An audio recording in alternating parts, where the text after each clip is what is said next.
Значи немав намера за дополнително процедурално и мислам дека и не требаше дополнително процедурално и после мене, бидејќи кога има предлог некој се става на гласање и потоа се продолжува.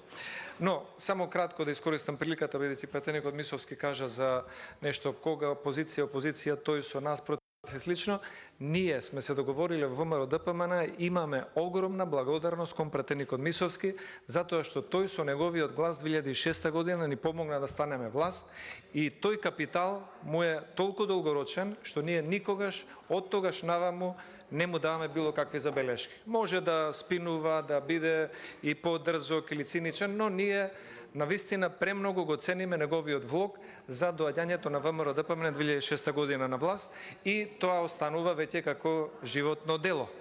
И сметам дека ќе го почитуваме и во иднина. Значи, сакам да го формулирам предлогот. Предлогот е следен. Председателка, само да ме сослушате. Предлогот е следен.